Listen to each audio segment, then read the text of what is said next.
चलिए फ्रेंड्स, मैंने आपको लास्ट लेक्चर में अप टू 67 होमवर्क है ऐसा बोला था और large many students have doubt in question number 67 itself. तो एक काम करते हैं, 67 के लिए एक सेपरेट वीडियो हम बना लेते हैं। तो ये सोच के आज ये 67 नंबर का क्वेश्चन सॉल्व करने के लिए स्पेशल अलग से मैं वीडियो बना रहा हूं। चलिए पहले क्वेश्चन 67 ध्यान से पढ़ लेते हैं। A factory produces and sells two types of cupboards A and B. Cupboard दो टाइप के बना रहे, type A and type B. Cupboard A is not much attractive but is sturdy, okay, and hence it has more usage in industrial units, whereas cupboard B is good looking, hence it is used for household purpose। तो cupboard ए sturdy है, cupboard be good looking है। एक industrial purpose के लिए use होता है, एक house hold purpose के लिए यूज होता है। The selling price of cupboard A is rupees 5,000 and that of cupboard B is rupees 8,000 per piece. Okay. The particulars about making expense are as follows. Draw a percentage divided bar diagram showing particulars of expenses of cupboard and profit and loss by their sales। मतलब आपको cupboard के expense को ही divide नहीं करना है सब data में, selling price में एक्सपेंस का कंपोनेंट कौन सा है और उसमें प्रॉफिट या लॉस क्या है वो भी आपको बताना है, ठीक है। Particulars of expense, labour, raw material, colour, other. Cupboard A and cupboard B की वैल्यूज है 1000, 3000, 700, 800, total 5500 and same way for cupboard B 1200, 2000, 800, 1600, total cost हो रही है 5600। चलो इसको कैसे डील करते हैं। जो भी डेटा है वो पहले मैंने यहां पर प्रेजेंट कर दिया है। कपबोर्ड ए लेबर, कपबोर्ड ए के लिए लेबर एक्सपेंस 1000 रुपीज होता है, रॉ मटेरियल का 3000, कलर्स का 700 और अदर्स का 800, मिला के टोटल 5500 कॉस्ट है। ये सब एक्सपेंसेस कपबोर्ड डिजाइन करने की। लेकिन जो सेल्स है वो 5000 है, तो 5000 है सेल की वैल्यू, मतलब हम बेच रहे हैं 5000 में, लेकिन खर्चा हो रहा है 5500, तो 500 का मुझे लॉस होगा। तो एक कंपोनेंट मैंने प्रॉफिट या लॉस को भी एक सेलिंग प्राइस का एक कंपोनेंट बना दिया, लेकिन ये लॉस है तो मैं लिखूंगा -500। उस तरीके से यहां देखा जाए तो labour, raw material, colours, other करके कपबोर्ड बी जो है उसका टोटल खर्चा हो रहा है 5600, लेकिन वो सेल कर रहे हम 8000, मतलब टोटल को मैं सेल मान के चलूं तो 8000 में 5600 का तो एक्सपेंस है, तो बाकी के 2400 प्रॉफिट, मतलब 8000 सेल को मैंने इस अलग अलग सब डेटा में डिवाइड किया, उसमें एक पोर्शन 2400 प्रॉफिट है। तो प्रॉफिट मतलब पॉजिटिव वैल्यू और लॉस मतलब नेगेटिव वैल्यू। तो टोटल इस तरीके से लिखना है, पहले ये ध्यान में रखते हैं। अब मुझे क्या करना पड़ेगा, तो परसेंटेज डिवाइडेड बार डायग्राम ड्रॉ करना है, तो हर कंपोनेंट का मुझे पहले परसेंटेज लिखना पड़ेगा। चलिए देखते हैं। तो सबसे पहले 500 का 5500 के अगेंस्ट देखा जाए तो 500 डिवाइड बाई 5000 इंटू 100 10%, लेकिन ये नेगेटिव है तो मैं लिखूंगा -10%। फिर 800 है तो मुझे कैलकुलेट करना पड़ेगा कि 800 out of 5000 multiplied by 100, 800 divide by 5000 into 100, तो ये हो रहा है 16%।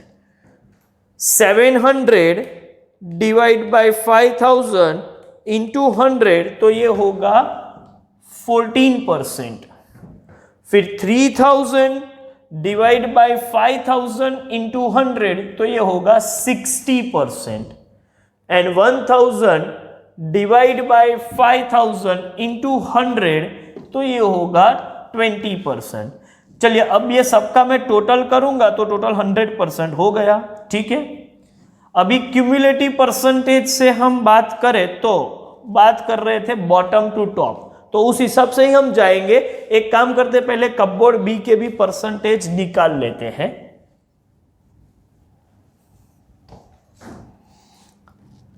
यहां पर 100, 2400 आउट ऑफ 8000 इंटू 100 करेंगे तो ये होगा 30%। फिर 1600 आउट ऑफ 8000 इंटू 100 करेंगे, ठीक है। 1600 आउट ऑफ 8000 इंटू 100 तो ये होगा 20%। 800 तो इसको हम डायरेक्टली भी लिख सकते हैं 10%, ये होगा 25% और ये होगा 15%। चलिए, तो यहां तक तो कोई कंफ्यूजन नहीं होना चाहिए, परसेंटेज में हमने कन्वर्ट कर दिया। लेकिन मुझे जो पार्टीशन लाइन ड्रॉ करनी है उसके लिए मैं क्यूमुलेटिव परसेंटेज निकाल रहा हूं, और वो भी बॉटम टू टॉप में करूंगा। टॉप टू बॉटम से भी हो सकता है, लेकिन हमने ये प्रैक्टिस मेंटेन की है थ्रू आउट हर क्वेश्चन में। तो शुरुआत करेंगे -10 से, फिर ऐड करते हुए आगे बढ़ेंगे। -10 प्लस 16, -10 प्लस 16। अब प्लस 16 की बात करेंगे तो ये हो जाएगा +6, प्लस 14 मतलब 20, प्लस 60 मतलब 80, प्लस 20 100। तो ये हमारा पार्टीशन पॉइंट हुआ। और यहां देखा जाए तो 30 20 मतलब 50, 50 प्लस 10 60, 60 प्लस 25 85, एंड 85 प्लस 15 100। तो हमारा ये वर्किंग टेबल तो रेडी हो गया। अब इसके हिसाब से हम ग्राफ ड्रॉ करते हैं और पार्टीशन लाइन कैसे डिटरमाइन होती है वो भी देख लेते हैं। चलिए ग्राफ ड्रॉ कर लेते हैं, देखते हैं। इस ग्राफ पेपर पर आपको एक्स एक्सिस पे कपबोर्ड ए, कपबोर्ड बी, और वाई एक्सिस पे वैसे -10 भी है, तो नेगेटिव साइड -10 से लेके 0, 10, 20 अप टू 100 ये सब percentage of expenses and profit loss हमने यहां पर प्रेजेंट कर दिया है। अब पार्टीशन लाइन कैसे ड्रॉ करेंगे, तो शुरुआत होती है -10 से। तो -10 पर ये पार्टीशन लाइन मैंने ऑलरेडी ड्रॉ करके रखी हुई है, और ये जो पोर्शन है वो हमारा लॉस का पोर्शन है। ये इतना पोर्शन जो है वो हमारा लॉस है। ये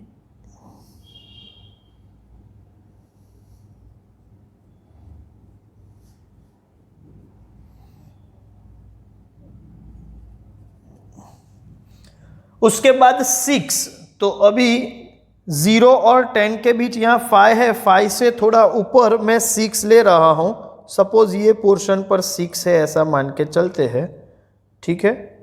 तो इतना लाइन मेरा 6 के लिए, और वो क्या है, वो अदर एक्सपेंस है।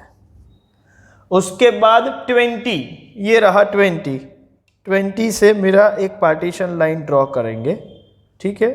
तो पार्टीशन लाइन ये है, और 20 मतलब ये किसका है भाई, कलर्स का खर्चा है।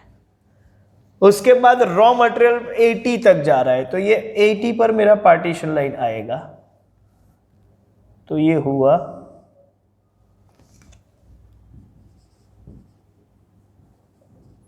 रॉ मटेरियल का खर्चा। और उसके बाद 100 पर तो ऑलरेडी पार्टीशन है ही, तो हम उसको लिख देते हैं सिर्फ लेबर।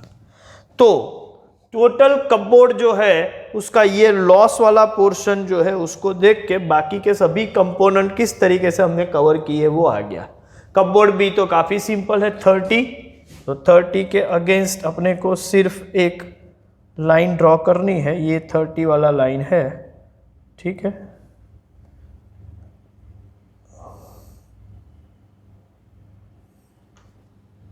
यहाँ 30, चलिए मैं इसको प्रॉपरली ड्रॉ कर लेता हूँ। और ये है प्रॉफिट। लॉस था वो नेगेटिव था, इसलिए 0 से नीचे हमने लिखा था, लेकिन ये पोर्शन प्रॉफिट का है।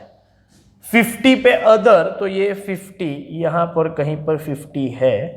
चलिए मैं लाइन ड्रॉ कर लेता हूँ,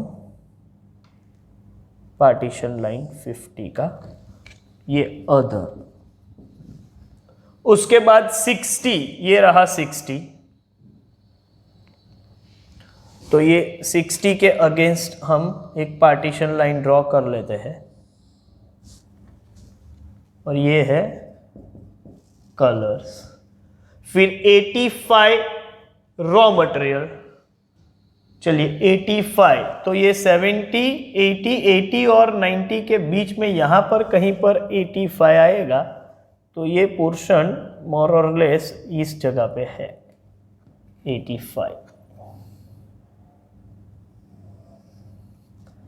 और ये आपका रॉ मटेरियल। और 100 तो ऑलरेडी पार्टीशन पॉइंट रखा हुआ है, सिर्फ आपको लिखना है कि ये लेबर है।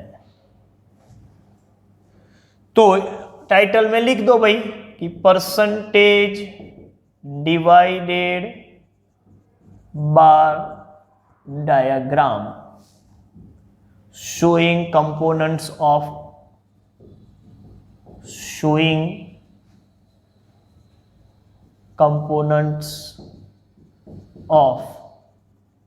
expenses and profit loss in sales for cupboard A and B। तो टाइटल भी हो गया। तो इस तरीके से ये पूरा क्वेश्चन आप सॉल्व कर सकते हो। चलिए इसका आप एक बार स्क्रीनशॉट ले लो, ठीक है। चलिए स्क्रीनशॉट ले लीजिए। ओके, तो अभी कोई भी कंफ्यूजन नहीं है, ठीक है। तो अप टू 67 सब कुछ खत्म। इसका ये मतलब है कि 1 डायमेंशनल डायग्राम जो भी है वो हमारा खत्म हो चुके हैं। अब हम 2 डायमेंशनल पे जाएंगे और मैं आपको बताऊंगा कि अब ग्राफ पेपर में 2 डायमेंशनल डायग्राम ड्रॉ नहीं करेंगे, अपने नोटबुक में ही ड्रॉ करेंगे। तो अब तक 1 डायमेंशनल डायग्राम जो था वो आपने ग्राफ पेपर पे सॉल्व किया है, लेकिन अब जो 2 डायमेंशनल हम पढ़ने जा रहे हैं वो हम नोटबुक में ही सॉल्व करेंगे, उसके लिए ग्राफ पेपर की ज़रूरत नहीं है। तो मैं अपना सेशन यहीं पे ख़त्म कर रहा हूँ। Thank you very much.